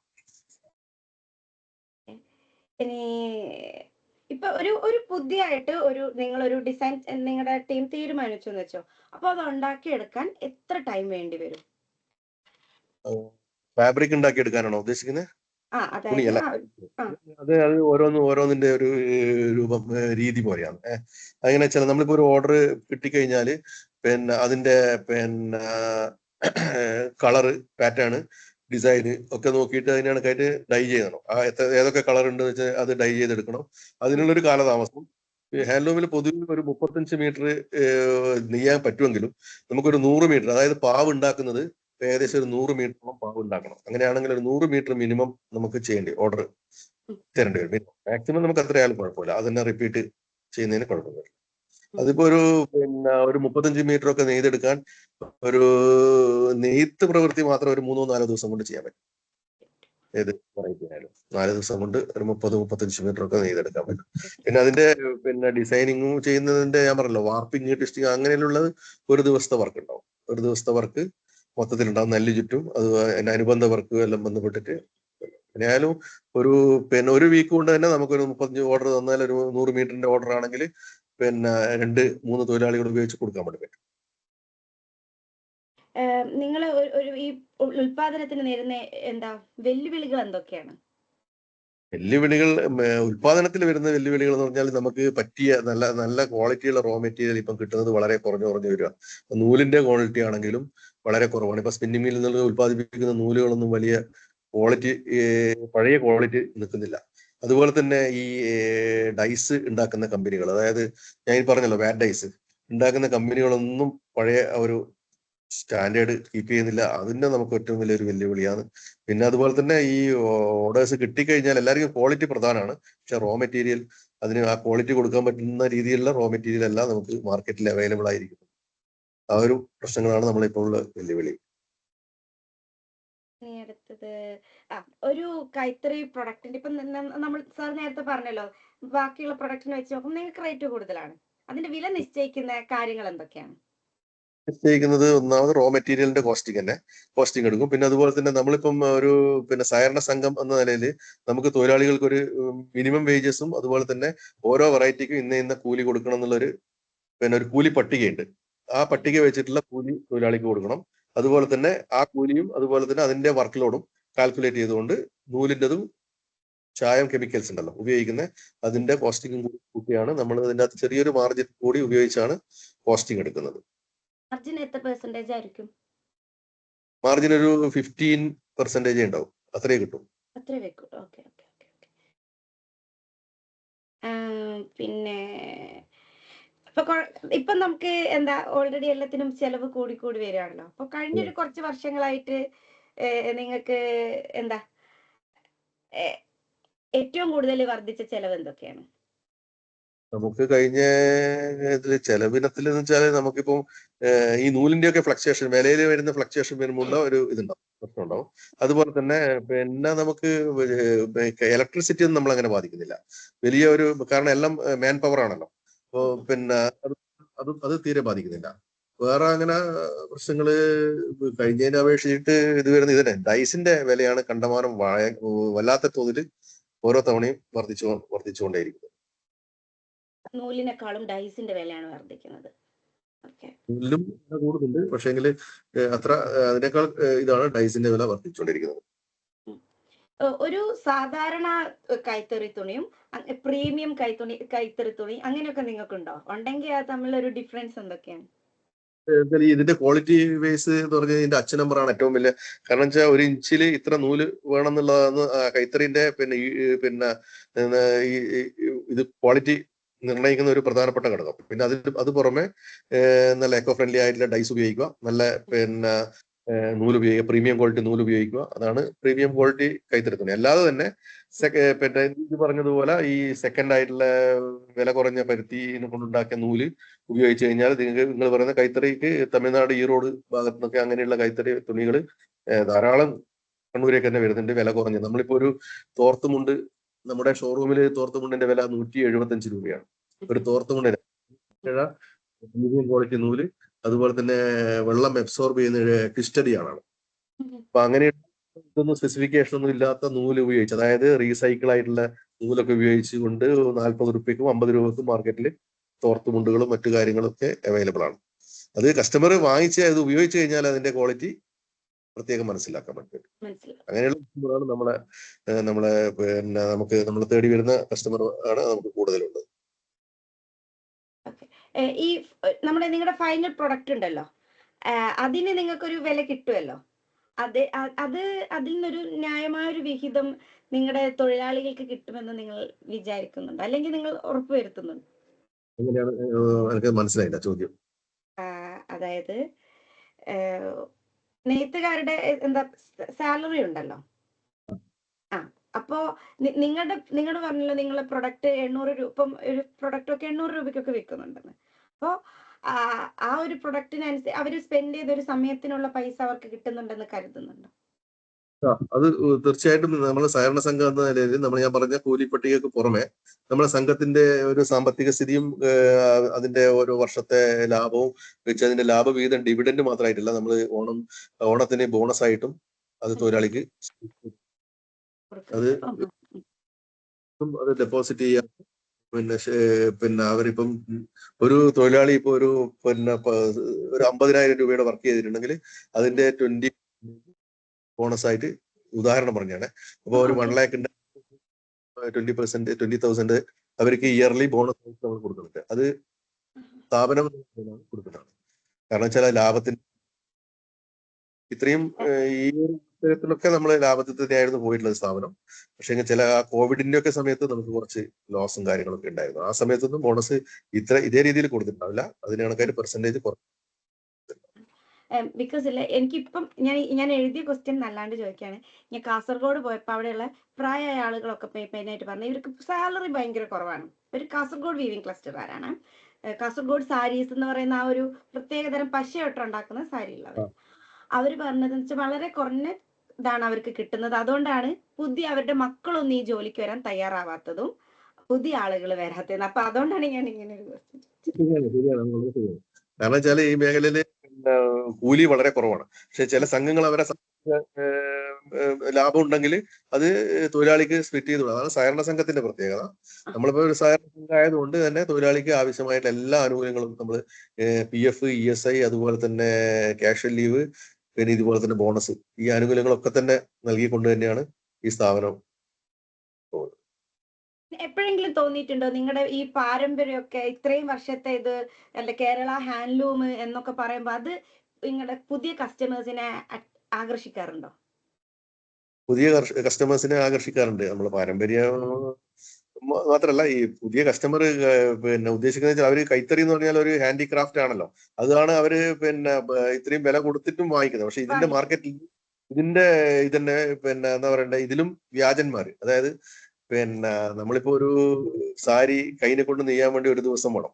അപ്പോ അത് പവർലൂമിലോ മെക്കനൈസേഷൻ ഉപയോഗിച്ച് കഴിഞ്ഞാൽ പല സ്ഥലത്ത് തമിഴ്നാട് പോലുള്ള സ്ഥലങ്ങളിൽ നിന്ന് പിന്നെ സേലം അതുപോലെ തന്നെ അവിടെ നിന്നൊക്കെ വളരെ പിന്നെ മിഷനിലിട്ട് അതേ സാധനങ്ങൾ കൊണ്ടുവന്നിട്ട് കൈത്തറി എന്ന് പറഞ്ഞിട്ട് ഈ കോട്ടൺ സാധനം കാണിച്ചിട്ട് ഹാൻഡ്ലൂം ആണെന്ന് പറഞ്ഞു കഴിഞ്ഞാൽ പല കസ്റ്റമറും വിശ്വസിക്കുന്ന അവസ്ഥയുണ്ട്. അതിന്റെ ഹാൻഡ്ലൂം എന്താണ്, അതുപോലെ തന്നെ പവർലൂം എന്താണെന്നല്ല, അവർ ഈ കോട്ടൺ കണ്ടു കഴിഞ്ഞാൽ ഇതെല്ലാം ഹാൻഡ്ലൂം ആണ് എന്ന് ധരിക്കുന്നതാണ്. കാരണം അങ്ങനെയാണ് അവര് വില താരതമ്യം ചെയ്യുന്നില്ല. താരതമ്യം ചെയ്യേണ്ട ഹാൻഡ്ലൂം തിരിച്ചറിയാൻ പറ്റുക തിരിച്ചറിയാൻ പറ്റും, അത് തിരിച്ചറിയാൻ പറ്റും. പക്ഷെ എങ്ങനെ ഒരു പിന്നെ ഭൂരിഭാഗം കസ്റ്റമർക്ക് തിരിച്ചറിയില്ല. പക്ഷെ നമ്മൾ കയ്യിനെ കൊണ്ട് നെയ്യുമ്പോൾ എങ്ങനെയായാലും ഒരു പിന്നെ അതിന്റെ കര നോക്കിയാൽ മനസ്സിലാവും. അതുപോലെ തന്നെ തുണിയുടെ പിന്നെ സ്റ്റൈല് നോക്കിയാൽ മനസ്സിലാവും. സോറി സാറിന് മീറ്റിംഗ് തുടങ്ങുകയാണെങ്കിൽ 10-15 1:30 വേറെ എന്തെങ്കിലും പറയാണ്ട് മതിയോ? ഇല്ല, എനിക്ക് മതിയായിട്ടില്ല. അപ്പൊ സാറിനെ അവിടെ ആരോ വിളിച്ചത് ഇല്ല, കുഴപ്പമില്ല. അവര് വെയിറ്റ് ചെയ്യും, കുറച്ച് പറഞ്ഞോളൂ. ഒരു 10 മിനിറ്റ് കുഴപ്പമില്ല. ഇപ്പൊ പുറമേ നിന്നുള്ള കസ്റ്റമേഴ്സ് സാർ പറഞ്ഞത് എക്സ്പോർട്ട് ചെയ്യുന്നുണ്ടെന്ന്. അപ്പൊ അവിടെ നിന്ന് ഇപ്പൊ കൂടുതൽ ഡിമാൻഡ് ഉണ്ടോ കേരളത്തിലുള്ള കസ്റ്റമേഴ്സിനെക്കാളും കൂടുതൽ? പുറമേന്ന് കസ്റ്റമേഴ്സിന് പഴയതുപോലെ അങ്ങനെ ഇല്ല. കാരണം എന്ന് വെച്ചാല് നമ്മളെ പിന്നെ ഇപ്പം ചെയ്തുകൊണ്ടിരിക്കുന്ന എക്സ്പോർട്ട് നമ്മൾ വെച്ചാൽ വളരെ വോളിയം കുറവാണ്. എക്സ്പോർട്ട് ഫുൾ കണ്ടെയ്നർ ഒക്കെ ചെയ്തതായിരുന്നു നമ്മുടെ സ്ഥാപനം. ഇപ്പം ഈ സാമ്പത്തിക വർഷം തന്നെ 3-4 ഇൻവോയ്സ് നമ്മൾ എക്സ്പോർട്ട് പുറത്തേക്ക് US പോയിട്ടുണ്ട്. അതുപോലെ തന്നെ പക്ഷെ വോളിയം കുറവാണ്, വളരെ കുറവാണ്, ഓർഡേഴ്സും കുറവാണ്. അത് എന്തുകൊണ്ടാണ്? അവിടെ നിന്ന് താല്പര്യം ഇല്ലാത്തത് കൊണ്ടാണ്. അതിന്റെ പിന്നെ റേറ്റ് ആണ് ഞാൻ പറഞ്ഞല്ലോ, അന്യ സംസ്ഥാനങ്ങളിൽ നിന്നൊക്കെ അവർ ചെയ്യുന്നത് വളരെ റേറ്റ് കുറച്ചിട്ട് ചെയ്യുന്നതുകൊണ്ട് തന്നെ നമ്മളെ ഈ സംസ്ഥാനത്ത് നിന്ന് കണ്ണൂരിൽ റേറ്റ് പിന്നെ താരതമ്യേന കുറച്ച് വളരെ കൂടുതലാണ്. നമ്മളെ കണ്ണൂരിൽ നിന്ന് കൈത്തറി എക്സ്പോർട്ട് ചെയ്യുന്നത്. അപ്പൊ ബംഗ്ലാദേശ് അതുപോലെ തന്നെ ചൈന എന്നുള്ള സ്ഥലങ്ങളിൽ നിന്നൊക്കെ വളരെ റേറ്റ് കുറച്ചിട്ട് ബയർക്ക് സാധനം കിട്ടുന്നുണ്ടെന്നാണ്. റേറ്റിന്റെ കാര്യത്തിൽ തന്നെയാണ് പല കസ്റ്റമറും, അല്ലാതെ ക്വാളിറ്റി വൈസ് അല്ല, റേറ്റ് ആണ് പ്രധാനപ്പെട്ടത്. ഇപ്പൊ കൈത്തറിയില് നിങ്ങളുടെ ഫാബ്രിക് ഉപയോഗിച്ച് ഇപ്പൊ ചില ഡിസൈനർ ബ്രാൻഡ്സ് ഒക്കെ ഉണ്ടല്ലോ, അവർ നല്ല നല്ല ഫാബ്രിക് സോഴ്സ് ചെയ്തിട്ട് അവരുടെ പ്രൊഡക്ട്സ് അതിൽ നിന്നുണ്ടാക്കി വിൽക്കുന്നവര്. അപ്പൊ നിങ്ങളുടെ അടുത്ത് നിന്നുള്ള ഫാബ്രിക്സ് മേടിച്ചിട്ട് അങ്ങനെ ഒരു പ്രൊഡക്റ്റ് ഉണ്ടാക്കി വിൽക്കാന്ന് വെച്ചോ, അപ്പോ എന്താ അവരെന്തെങ്കിലും നിങ്ങളെ കോണ്ടാക്ട് ചെയ്തെയോ അങ്ങനെ എന്തെങ്കിലും ചെയ്തിട്ടുണ്ടോ? ഇല്ല, അങ്ങനെ ഇപ്പൊ ഈ ഹാൻഡെക്സ് അതുപോലെ തന്നെ അവർക്കൊക്കെ നമ്മൾ പ്രീമിയം നമ്മൾ ഷർട്ടിങ് നിർമ്മിച്ചു കൊടുക്കുന്നുണ്ട്. അപ്പൊ അവരത് വെച്ച് റെഡി ഷർട്ട് ഉണ്ടാക്കും. ഒരു ഉദാഹരണം പറഞ്ഞത്. അതുപോലെ തന്നെ മറ്റുള്ള പിന്നെ ഷർട്ടൊക്കെ മാനുഫാക്ചർ ചെയ്യുന്ന കമ്പനികൾക്ക് നമ്മൾ ഷർട്ടിങ് മെറ്റീരിയൽ ഉണ്ടാക്കി കൊടുക്കുന്നുണ്ട്. അവര് പിന്നെ അത് വെച്ച് പിന്നെ പക്ഷെ നമ്മളൊരു കൈത്തറി തുണി പിന്നെ ഒരു മെയ്ഡപ്പ് ആയി കഴിഞ്ഞാൽ, അതായത് ഒരു ഷർട്ട് അല്ലെങ്കിൽ ഒരു ഗാർമെന്റ്സ് ആയി കഴിഞ്ഞാൽ ഇത് ഹാൻഡ്ലൂം ആണോ പവർലൂം ആണോ എന്ന് തിരിച്ചറിയാൻ കഴിയില്ല. കട്ട് ചെയ്ത് കഴിഞ്ഞാൽ തുണിയുടെ എഡ്ജുകൾ കണ്ടു കഴിഞ്ഞാൽ നമുക്കത് പിന്നെ ഹാൻഡ്ലൂം ആണോ പവർലൂം ആണോ എന്ന് മനസ്സിലാക്കാൻ പറ്റും. പക്ഷെ നമ്മളൊരു കൈത്തറി സംഘത്തിന് എടുത്തു കഴിഞ്ഞാൽ ഒരു സാധനവും 100% ഹാൻഡ്ലൂം ആണെന്ന് വിശ്വസിച്ച് നമുക്ക് വാങ്ങാൻ പറ്റും. അപ്പൊ ഇതില് പിന്നെ ഗാർമെന്റ്സ് ആയി കഴിഞ്ഞാൽ ഇങ്ങനെയുള്ള കുറച്ച് പ്രശ്നങ്ങളുണ്ട്. അങ്ങനെയുള്ള അവര് ലാഭം കിട്ടാൻ വേണ്ടിയിട്ട് കൂടുതലും പിന്നെ പവർലൂം മെറ്റീരിയലാണ് ഉപയോഗിക്കുക. കാരണം വെച്ചാൽ ഹാൻഡ്ലൂമിന്റെ ഒരു ഷർട്ടിങ്ങിന്റെ വില നമ്മളെടുക്കുക 60 ഇഞ്ച് വീതിയുള്ള ഒരു ഷർട്ടിങ്ങിന് ഏകദേശം 530-540 രൂപ റേറ്റ് വരും. അതുപോലെ തന്നെ മാത്രം ഒരു മീറ്ററിന് 60 ഇഞ്ച് വിടുത്തുണ്ടാവും. അത് പുറത്തു നിന്ന് നിങ്ങൾക്ക് അതിൽ കുറച്ച് റേറ്റിന് കോട്ടൺ സാധനം തന്നെ, പക്ഷെങ്കിൽ മിൽ ഫാബ്രിക് കിട്ടും. അതുകൊണ്ട് ഈ ഗാർമെന്റ്സുകാർക്ക് ഈ ഹാൻഡ്ലൂം തന്നെ വേണമെന്ന് നിർബന്ധങ്ങളില്ല. അങ്ങനെ ഒരു പ്രശ്നമുണ്ട്. പിന്നെ എക്സ്പോർട്ടിങ്ങിനെ പറ്റി തന്നെ ഒരു കാര്യം കൂടെ ഉണ്ട്. എക്സ്പോർട്ട് ചെയ്യുമ്പോൾ നിങ്ങൾ നേരിടുന്ന പ്രധാന വെല്ലുവിളികൾ എന്തൊക്കെയാണ്? നമുക്ക് എക്സ്പോർട്ട് ചെയ്യാൻ സാധാരണ ഓർഡേഴ്സ് ഇല്ലാത്തതാണ് ഏറ്റവും വലിയ പ്രശ്നം. പിന്നെ ഓർഡർ ഉണ്ടെങ്കിൽ തന്നെ നമുക്കിപ്പോ ലോജിസ്റ്റിക്കിന്റെ പ്രശ്നങ്ങളെല്ലാം ഒരു പരിധി വരെ നമുക്ക് ഇതാക്കാം. പക്ഷെ നമുക്കിപ്പോ കേന്ദ്ര ഗവൺമെന്റിന്റെയും അതുപോലെ തന്നെ കേരള സ്റ്റേറ്റ് ഗവൺമെന്റിന്റെ എക്സ്പോർട്ട് ചെയ്താൽ ഒരു 20% നമുക്ക് ഡ്രോബാക്ക് ഉണ്ട്. അതായത് നമുക്ക് 20% പിന്നെ മാർക്കറ്റിംഗ് ഇൻസെന്റീവ് എന്ന് പറഞ്ഞിട്ട് ഒരു സ്കീം സഹകരണ സംഘങ്ങൾ ഗവൺമെന്റ് തരും. നമുക്ക് തിരിച്ച് നമ്മളിപ്പോ ഒരു കോടി റുപ്യ ചെയ്യുന്നതിന് 20 ലക്ഷം റുപ്യ നമുക്ക് ഇൻസെന്റീവ് ഉണ്ട്. പക്ഷെ ഇതിന്റെ പരിധി ഇന്ന് വരെയായിട്ടും ഈ 1 കോടി റുപ്യന്റെ മുകളിൽ നിശ്ചയിച്ചിട്ടില്ല. കാരണം വെച്ചാൽ 1 കോടിക്ക് മാത്രം, ഇപ്പൊ 5 കോടി ചെയ്താലും 1 കോടിക്ക് മാത്രമേ ഇൻസെന്റീവ് കിട്ടുന്നുള്ളൂ. അങ്ങനെ ഡ്രോബാക്ക്. അപ്പൊ ഇതാണ് ശരിക്ക് കൈത്തറി നമ്മളിപ്പോ ഈ ആനുകൂല്യങ്ങളെല്ലാം കൊടുത്തുകൊണ്ട് പോകുമ്പോൾ ഈ ഒരു ഇൻസെന്റീവ്, അതുപോലെ തന്നെ നമുക്ക് ഫെസ്റ്റിവൽ സീസണിൽ ഗവൺമെന്റ് തരുന്ന റിബേറ്റ് ഉണ്ട്. 20% റിബേറ്റ് നമ്മുടെ വിൽപ്പനക്ക് സർക്കാർ നമുക്ക് തരുന്നുണ്ട്. അങ്ങനെയുള്ള കുറെ എയ്ഡൻസ് ഒക്കെ ഇവിടെ കേരള ഗവൺമെന്റ് ആയാലും കേരള ഗവൺമെന്റിന്റെയും കേന്ദ്ര ഗവൺമെന്റിന്റെയും പല പദ്ധതികളും പിന്നെ റിബേറ്റ് ആയിട്ടും, അതുപോലെ തന്നെ പിന്നെ ഒരു പ്രൊഡക്ഷൻ ഇൻസെന്റീവ് എന്ന് പറഞ്ഞിട്ട് ഒരു പദ്ധതിയുണ്ട്. അത് തൊഴിലാളികൾക്ക് അവര് വർക്ക് ലോഡിന് മുകളിൽ തുണി ഉൽപ്പാദിപ്പിച്ചു കഴിഞ്ഞാൽ ആ വർക്ക് ലോഡിന് മുകളിൽ എത്രയാണോ മീറ്റർ അവർ ഉണ്ടാക്കുന്നത് അതിനൊരു ഇൻസെന്റീവ് നമ്മളെ കേരള സർക്കാർ കൊടുക്കും. അങ്ങനെ കുറെ പദ്ധതികളും കാര്യങ്ങളൊക്കെ ഉള്ളത് കൊണ്ടാണ് ഈ മേഖല പിടിച്ചു നിൽക്കുന്നത്. തൊഴിലാളിക്ക് ആവശ്യമായ വേതനം കിട്ടുന്നുണ്ട്, അതുപോലെ തന്നെ കാര്യങ്ങളൊക്കെ അതുകൊണ്ടാണ് കിട്ടുന്നത്. അപ്പം നിങ്ങള് ഈ സോറി ഈ എക്സ്പോർട്ടിങ്ങിന് വേണ്ടിയിട്ട് ഗവൺമെന്റിനോട് പിന്നെ അതായത് അത് കയറ്റുമതി കൂടുതൽ എളുപ്പമാക്കാൻ നിങ്ങൾ ഗവൺമെന്റ് അടുത്ത് എന്തെങ്കിലും ഒരു പിന്തുണ ആവശ്യപ്പെടുവോ, അങ്ങനെ എന്തെങ്കിലും ചെയ്തിട്ടുണ്ടോ? ഇല്ല, ഒരുപാട് തവണ സർക്കാരിന്റെ ഈ എക്സ്പോർട്ട് ചെയ്യുന്നവരുടേതായ മീറ്റിംഗ് നമ്മുടെ ഡയറക്ടർ ഓഫ് കാനലോഗ്സിന്റെ നേതൃത്വത്തിൽ തിരുവനന്തപുരത്തൊക്കെ വിളിച്ചു ചേർത്തിട്ട് നമുക്ക് എന്തൊക്കെയാണ് പ്രശ്നങ്ങളുള്ളതെന്നൊക്കെ പിടിക്കാനുള്ള ഒരു യോഗങ്ങളൊക്കെ അതിലൊക്കെ നമ്മൾ ഈ ആവശ്യങ്ങളിൽ ഉന്നയിച്ചിട്ടുണ്ട്. പിന്നെ ഒട്ടുമുക്ക സ്ഥാപനങ്ങളുടെയും പിന്നെ ഷെഡുകളെല്ലാം ഭയങ്കര പരിതാപകരമാണ്. ഇങ്ങനെ അവസ്ഥ എക്സ്പോർട്ട് ചെയ്യാൻ വേണ്ടുന്ന ഒരു പിന്നെ ഒരു അറ്റ്മോസ്ഫിയർ അല്ല അവിടെയുള്ള. കാരണം വെച്ചാൽ ഇപ്പം നമ്മുടെ ഫാക്ടറിന്റെ അകത്ത് പോയി കഴിഞ്ഞാലും ഫാക്ടറിയൊക്കെ വൃത്തിയുണ്ടെങ്കിലും നമുക്ക് അതിനുള്ള ഒരു ഹൈടെക് ഒരു പിന്നെ വീവിംഗ് ഫാക്ടറി ആണെങ്കിൽ കൂടുതൽ ആൾക്കാർ ഇത് ആകർഷിക്കും, ഈ തൊഴിലിലേക്ക് ആകർഷിക്കാനും എല്ലാം കഴിയുകയും ചെയ്യും. അതുപോലെയുള്ള ഒരു പദ്ധതികളൊക്കെ ഇങ്ങനെ സർക്കാരിന്റെ ഭാഗത്ത് നിന്ന് ഇങ്ങനെ ആലോചനയിൽ ഇങ്ങനെ നടക്കുന്നുണ്ട്. അതിന്റെ കുറെ നിർദ്ദേശങ്ങളൊക്കെ നമ്മൾ ഒരു പിന്നെ മീറ്റിംഗിലൊക്കെ പറഞ്ഞിട്ടുണ്ട്. അതുപോലെ തന്നെ ഇതിന്റെ പരിധി നമ്മൾ എക്സ്പോർട്ട് മാർക്കറ്റിംഗ് ഇൻസെന്റീവ് ഉണ്ടല്ലോ, അതിന്റെ പരിധി വർദ്ധിപ്പിച്ചു തരാനോ അങ്ങനെയുള്ള കാര്യങ്ങളൊക്കെ സർക്കാരിന്റെ മുന്നിൽ നമ്മൾ ഇത് വെച്ചിട്ടുണ്ട്, നിവേദനമായിട്ട് വെച്ചിട്ടുണ്ട്. അപ്പൊ സാർ പറയുന്നത് അതായത് ബിൽഡിംഗ് ഒക്കെ നല്ല മോഡേൺ രീതിയിലൊക്കെ ആയാലും കൂടുതൽ ആളുകൾ ജോലിക്കൊക്കെ വരുമെന്നാണോ? നമ്മളിപ്പോ ഇപ്പൊ ഉള്ള പിന്നെ യുവാക്കളൊക്കെ ഇതിനകത്ത് കടന്നു വരാത്തതിന്റെ ഈ പഴയ വർഷത്തിനകത്ത് പോയിട്ട് പണിയെടുക്കുക അങ്ങനെയുള്ള ഒരു ഇതുകൊണ്ടാണ് കൂടുതൽ വരാതെ. ഹൈടെക് ആണ് വീവിങ് ലൂമും ഒക്കെ ആണെങ്കിൽ ആൾക്കാര് കുറച്ചുകൂടി ആൾക്കാർ ഈ മേഖലയിലേക്ക് കടന്നു വരുന്നതാണ് എന്റെ ഒരു വ്യക്തിപരമായ അഭിപ്രായം കൂടിയാണ് എനിക്ക് അത് തോന്നുന്നത്. ഞാൻ കാസർഗോഡ് പോയപ്പോ കണ്ടത് ഒരു പൊടി പിടിച്ച ബിൽഡിംഗ് ആണ് മൊത്തത്തിൽ. പക്ഷെ നമ്മൾ ഈ ഫോട്ടോ ഒക്കെ എടുക്കുമ്പോൾ നല്ല ഭംഗി തോന്നും, ഭയങ്കര എസ്തെറ്റിക് ഒക്കെ ആയിട്ട് തോന്നും. പക്ഷെ ഒരു മൊത്തത്തിൽ ഒരു പൊടി പിടിച്ച ബിൽഡിങ്ങുകളാണ്.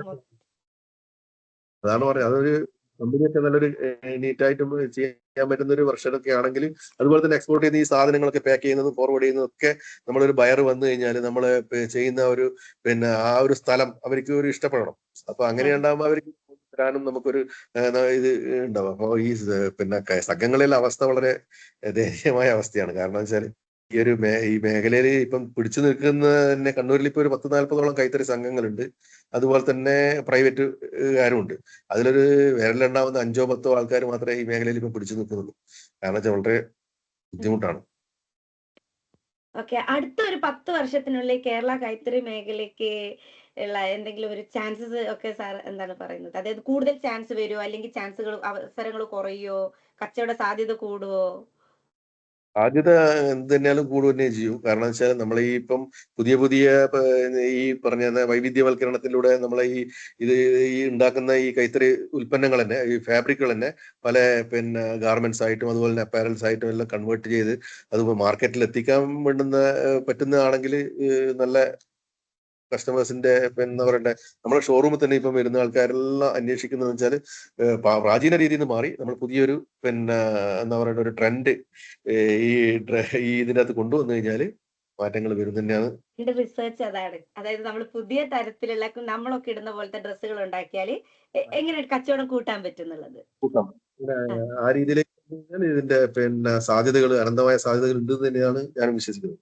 കാരണം ഞാൻ ഒരു 10-29 വർഷത്തെ എന്റെ എക്സ്പീരിയൻസ് വെച്ചിട്ട് ആദ്യമൊക്കെ എന്ന് വെച്ചാൽ നമ്മളിപ്പം മുണ്ട്, ലുങ്കി അങ്ങനെയുള്ള സാധനങ്ങളൊക്കെ ഉപയോഗിക്കുന്നുണ്ട്. ഇപ്പം ലുങ്കി, അതിന് പറയാം, ലുങ്കിയുടെ ബിസിനസ് നമുക്ക് കുറയാൻ തന്നെ കാരണം എന്താ, ഇപ്പം ബർമൂഡ എന്ന് പറയുന്ന സംഭവം വന്നുകൊണ്ട് ഈ വന്നതോടുകൂടി ലുങ്കി ആൾക്കാർ വാങ്ങിക്കുന്നില്ല.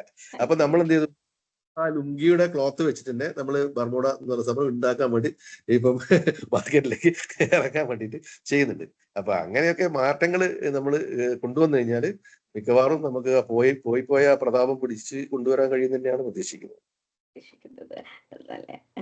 നല്ല ക്വസ്റ്റ്യൻ ആയിരുന്നു അത്. ഐ മീൻ സാർ നല്ല രീതിയിൽ എക്സ്പ്ലെയിൻ ചെയ്തു അത്. പിന്നെ നിങ്ങൾക്ക്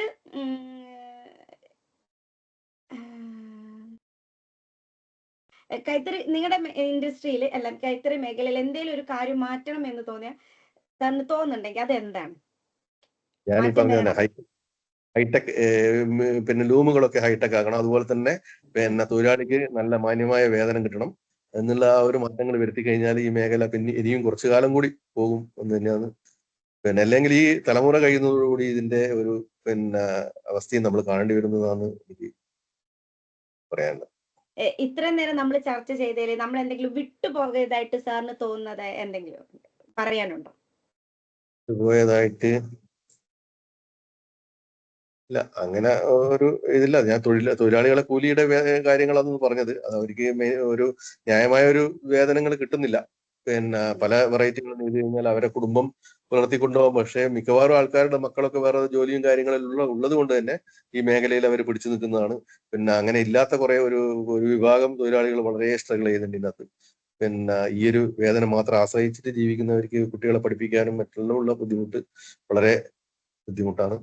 അങ്ങനെയുള്ള ഒരു കുടുംബങ്ങൾ കുറെ ഉണ്ട് നമ്മളെ ഈ ചുറ്റുപാടിൽ. ഈ 260 തൊഴിലാളികളിലെ എല്ലാവരിലും ഒരു ഭൂരിഭാഗം ആൾക്കാരും കുറച്ച് നന്നായിട്ട് കുടുംബം ഒന്നെങ്കിലും കുറെ വളരെ കഷ്ടപ്പെടുന്ന ഒരു 10-60 കുടുംബങ്ങൾ നമ്മളെ സ്ഥാപനത്തിൽ തന്നെയുണ്ട്. അപ്പൊ അവർക്ക് എല്ലാം ഒരു മാന്യമായ ഒരു വേതനം കിട്ടുന്ന രീതിയിലേക്ക് ഈ വ്യവസായത്തിനെ മാറ്റേണ്ടെങ്കിൽ ഞാൻ പറഞ്ഞ പോലെ, നിങ്ങൾ പറഞ്ഞ പോലെ ഇത് പുതിയ ഒരു എന്താ പറയേണ്ട ഒരു മാറ്റങ്ങൾ, നമ്മളെ ഡ്രസ് മെറ്റീരിയൽ ഉണ്ടാക്കുന്ന തുണി മാർക്കറ്റിലേക്ക് വിപണനം ചെയ്യാൻ വേണ്ടുന്ന ഒരു നല്ലൊരു സംവിധാനം സൃഷ്ടിക്കപ്പെടണം. എന്നാലേ സാധ്യമാവും.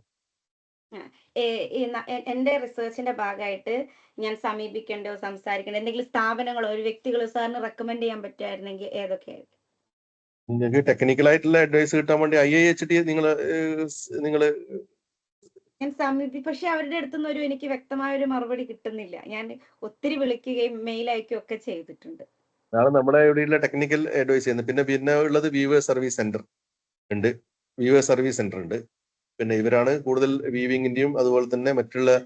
പിന്നെ ഉള്ളത് നമ്മുടെ ഈ പരിചയം കൊണ്ട് നമ്മുടെ ഇത്രയും കാലം ഈ മേഖലയിൽ പണിയെടുത്ത് പരിചയമുള്ള ആൾക്കാരുടെ ഉപദേശവും അഭിപ്രായങ്ങൾ നിങ്ങൾക്ക് എടുത്തു കഴിഞ്ഞാൽ തന്നെ അത് ഇപ്പൊ ഞാൻ പറഞ്ഞ കാര്യങ്ങൾ തന്നെ ആയിരിക്കും കൂടുതൽ ഉണ്ടാവുക.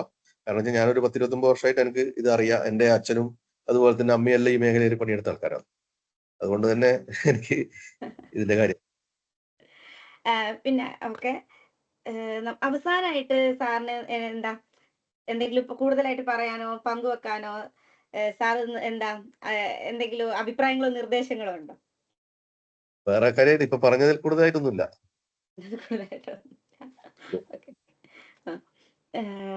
അപ്പോ സാറിന് മീറ്റിംഗ് തുടങ്ങാനായോ? ഏകദേശം ആയി പോയി, കുഴപ്പമില്ല. 47 ഫുഡ് കഴിച്ചപാട് തുടങ്ങും. അയ്യോ, അപ്പൊ സാർ ഫുഡ് കഴിക്കാണ്ട് മീറ്റിംഗിന് വേണ്ടി വെയിറ്റ് ചെയ്യണം? ആകുന്നത്ര സമയം ആകുന്നത്ര. അതുകൊണ്ടാണ് ഞാൻ കുറച്ച് നേരത്തെ ആക്കാൻ പറ്റുമോ ചോദിച്ചത്. നേരത്തെ വിളിച്ചപ്പോ ഒന്ന് കുറച്ച് നേരത്തെ ആക്കാൻ പറ്റുമോ ചോദിച്ചത്.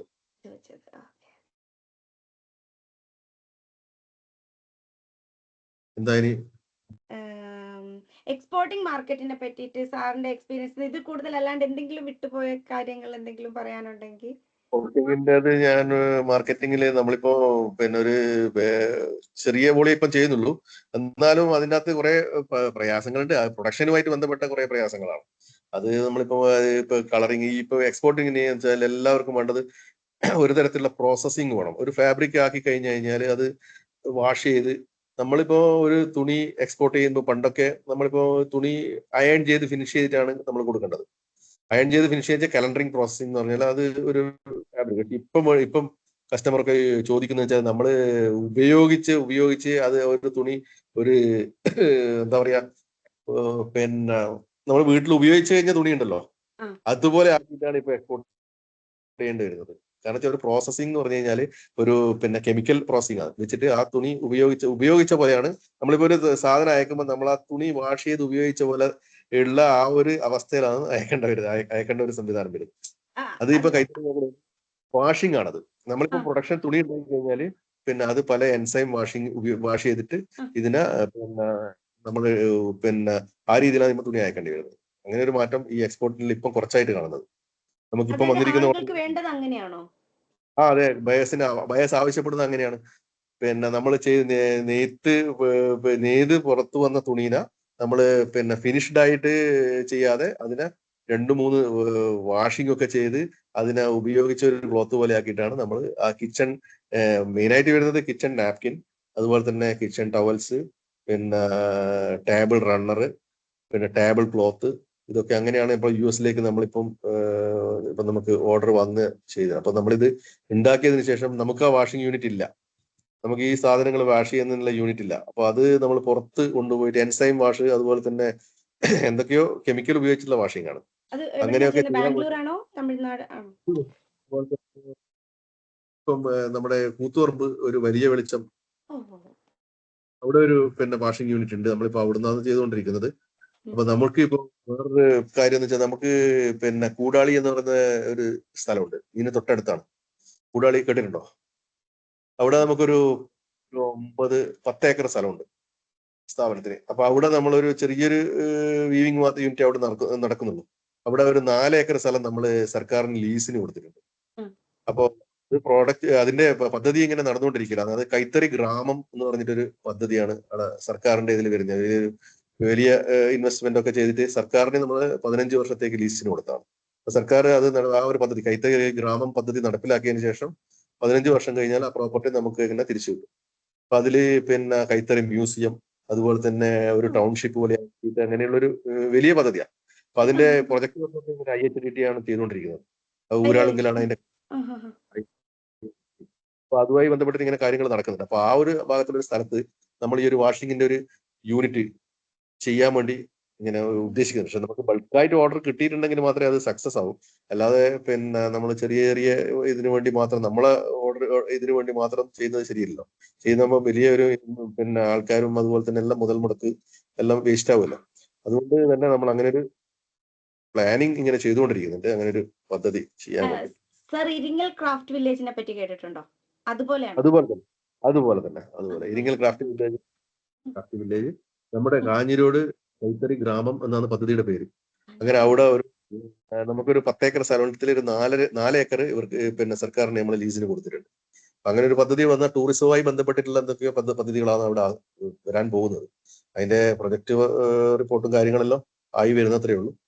അപ്പൊ അതിൽ വെച്ച് അവിടെ തന്നെ നമുക്ക് ആ സ്ഥലത്ത് തന്നെ ഈ ഒരു വാഷിംഗ് യൂണിറ്റ് നമ്മൾ തുടങ്ങുകയാണെങ്കിൽ ബയേഴ്സ് കൂടുതൽ ഓർഡേഴ്സ് ഒക്കെ തരുന്നതാണെങ്കിൽ അത് വളരെ ആദ്യമായാൽ വളരെ സംഘത്തിന് കുറെ മുതൽക്കൂട്ടാവുന്നു തന്നെയാണ് നമ്മളത് പ്രതീക്ഷിക്കുന്നത്. ഇപ്പം ഞാൻ ഉദ്ദേശിക്കുന്ന ഒരു ഫ്യൂച്ചറിൽ എൻ്റെ ഒരു ബ്രാൻഡ് തുടങ്ങാനാണ്. ലൈക്ക് ഈ കൈത്തറി കുറെ ഹാൻഡ്ലൂം ക്ലസ്റ്റേഴ്സ് ഉണ്ടല്ലോ, ഇവിടുന്ന് ഫാബ്രിക്കുകൾ സോഴ്സ് ചെയ്യുക, എനിക്ക് വേണ്ട പോലത്തെ ഫാബ്രിക്കുകൾ പറഞ്ഞുണ്ടാക്കിച്ചിട്ട് ആ ഫാബ്രിക് വെച്ചിട്ട് എന്താ ജെൻസി കുട്ടികളൊക്കെ ഇടുന്ന പോലത്തെ ഷർട്ടുകള്, ടോപ്പുകളൊക്കെ ഉണ്ടാക്കുക. എന്നിട്ട് അത് UK-യിലേക്ക് എക്സ്പോർട്ട് ചെയ്യുക. എന്നിട്ട് ഇവിടെയുള്ള കസ്റ്റമേഴ്സ് എങ്ങനത്തെ ഡ്രസ്സുകൾ ഉപയോഗിക്കുക അതുപോലത്തത് ഉണ്ടാക്കിയിട്ട് സ്റ്റിച്ചിങ് യൂണിറ്റ് സ്വന്തം സ്റ്റാർട്ട് ചെയ്തിട്ട് അതുപോലെ അവിടെ നിന്ന് സ്റ്റിച്ച് ചെയ്തിട്ട് ഇങ്ങോട്ടേക്ക് എക്സ്പോർട്ട് ചെയ്യാനാണ് ഉദ്ദേശിക്കുന്നത്. അപ്പൊ അങ്ങനെ ഒരു കമ്പനി തുടങ്ങുമ്പോൾ സാറിന് എന്താണ് ഒരു ഉപദേശങ്ങൾ തരാനുള്ളത്? ഉപദേശങ്ങൾ പറയാം, മാർക്കറ്റ് ഉണ്ടെങ്കിൽ എന്തും ചെയ്യാം. നമുക്ക് പ്രൊഡക്ഷൻ ചെയ്യുന്നതിനും തുണി ഉണ്ടാകുന്നതിനൊന്നും കുഴപ്പമില്ല. പക്ഷെങ്കിൽ നിങ്ങൾ ചെയ്യുന്ന ഇത് ഏത് മെറ്റീരിയലാണോ, ഇത് പറഞ്ഞ പോലെ കോട്ടൺ ആണോ, കോട്ടൺ മാത്രമാണോ, അത് ഹാൻഡ്ലൂമിലാണ് ചെയ്യുന്നതെങ്കിൽ വളരെ നന്നായിരിക്കും. ഹാൻഡ്ലൂമിന്റെ മാത്രം ആണെങ്കിൽ വളരെ ഹാൻഡ്ലൂം ബ്രാൻഡ് ആക്കിയിട്ട് ചെയ്യുന്നതിൽ വളരെ നല്ല മാർക്കറ്റിങ്ങും ഒക്കെ ഉണ്ടാവാൻ സാധ്യതയുണ്ട്. അപ്പൊ അത് ഒരു നല്ലൊരു ആശയം തന്നെയാണ്. അതായത് എനിക്ക് ഫസ്റ്റ് വന്ന ഐഡിയ എന്താന്ന് വെച്ചാല്, ഇപ്പം ഹാൻഡ്ലൂം ആകെ ഉപയോഗിക്കുന്ന സാരി, ഷർട്ട്, മുണ്ട്, പിന്നെ ബെഡിങ് ഇങ്ങനത്തെ കാര്യങ്ങളാണ്. അപ്പൊ ഡ്രസ്സ് മാത്രം നോക്കുമ്പോൾ ഇതൊക്കെ ഒരു 50-60 വയസ്സായ ആളുകളാണ് ഹാൻഡ്ലൂം സാരീസും ഹാൻഡ്ലൂം ഷർട്ടൊക്കെ വാങ്ങി ഉപയോഗിക്കുന്നത്. അതിന് പകരം ജെൻസി പിള്ളേർ ഉപയോഗിക്കുന്ന പോലത്തെ എന്താ പാറ്റേണോ ഫാബ്രിക്കോ അല്ല എന്താ പ്രിന്റോ അല്ലെങ്കിൽ പ്രിന്റ് വരില്ല, എന്താ വീവിംഗ് ഒക്കെ വെച്ചിട്ട് നമ്മളിപ്പോ കോട്ടൺ തുണി പ്ലെയിൻ ഉണ്ടാക്കിയിട്ട് അതിൽ പ്രിന്റ് ചെയ്തിട്ട് ഡ്രസ് മെറ്റീരിയൽ ഉണ്ടാക്കി ചെയ്യുന്നുണ്ട്. അതുപോലെ ചെയ്യുന്നുണ്ട്. തന്നെ ബെഡ്ഷീറ്റ് ഇപ്പം നമ്മളിപ്പോ പ്ലെയിൻ ആയിട്ട് നെയ്തെടുത്തിട്ട് പിന്നെ നമ്മൾ തമിഴ്നാട് പോലുള്ള സ്ഥലം, അതുപോലെ തന്നെ ജയ്പൂര് ഒക്കെ അയച്ചു കൊടുത്തിട്ട് ആ ജയ്പൂരിലൊക്കെ നല്ല പ്രിന്റിങ് ഉണ്ട്. അപ്പൊ നല്ല പ്രിന്റിങ് കിട്ടി. അപ്പൊ ഇപ്പൊ മാർക്കറ്റിലേക്ക് ആകർഷിക്കാൻ വേണ്ടിയിട്ട് നമ്മളിപ്പോ വെറും സ്ട്രൈപ്പും ചെക്കും മാത്രമാകുമ്പോൾ ആൾക്കാർക്ക് പിന്നെ അത്ര ഇത്. അപ്പൊ പ്രിന്റിങ്, അതായത് പ്രിന്റിങ് ആകുമ്പോൾ കുറച്ചുകൂടി വെറൈറ്റികൾ കിട്ടും, ഈ ഡിസൈൻസ് കിട്ടും എന്നുള്ളത് കൊണ്ട് തന്നെ നമ്മൾ അങ്ങനെ പിന്നെ ചെയ്താൽ വളരെ നല്ല മാർക്കറ്റ് ഉണ്ടാവും. ഞാൻ അങ്ങനെ ഒരു ഹാൻഡ്ലൂം ബ്രാൻഡ് തുടങ്ങിയിട്ട് അതിങ്ങനെ ആദ്യം ഒരു കേരളത്തിലൊരു ഡിസൈനർ സ്റ്റുഡിയോ ആയിട്ടും പിന്നെ അത് എക്സ്പോർട്ട് ചെയ്യണമെന്നാണ് ഒരു ഐഡിയ ഉണ്ടായിരുന്നത്. അപ്പൊ അതിനെ പറ്റിയായിരുന്നു. നമുക്ക് ചെയ്യാൻ പറ്റുന്ന എല്ലാ ഇതും നിങ്ങൾക്ക് വേണ്ടുന്ന മെറ്റീരിയൽ സപ്ലൈ ചെയ്യാനോ എല്ലാം നമുക്ക് സാധിക്കും. നിങ്ങൾക്ക് എങ്ങനെയുള്ള മെറ്റീരിയൽസ് ആണ് വേണ്ടത് അതൊക്കെ നമുക്ക് ചെയ്തു തരാൻ വേണ്ടി പറ്റും. നിങ്ങൾ നാട്ടില് വന്നിട്ടാകുമ്പോ നിങ്ങള് നമ്മള് പ്രൊഡക്ട്സ് ഒക്കെ കാണാൻ സ്റ്റുഡന്റ് ആണ്, ഇതൊക്കെ കഴിഞ്ഞിട്ട് ആയിക്കോട്ടെ. നിങ്ങൾ വന്നു കഴിഞ്ഞാൽ നമുക്ക് നമ്മുടെ കമ്പനി ഫാക്ടറി ഒന്ന് സന്ദർശിച്ചു കഴിഞ്ഞാൽ നിങ്ങൾക്ക് കാര്യങ്ങൾ മനസ്സിലാവും. നമ്മൾ കുറെ കാര്യങ്ങൾ എന്തൊക്കെ ചെയ്യാൻ പറ്റും, എന്തൊക്കെ മെറ്റീരിയലിൽ എന്തൊക്കെ ചെയ്യാൻ പറ്റും എന്നൊക്കെ നിങ്ങൾക്ക് ഒരു ഐഡിയ കിട്ടും.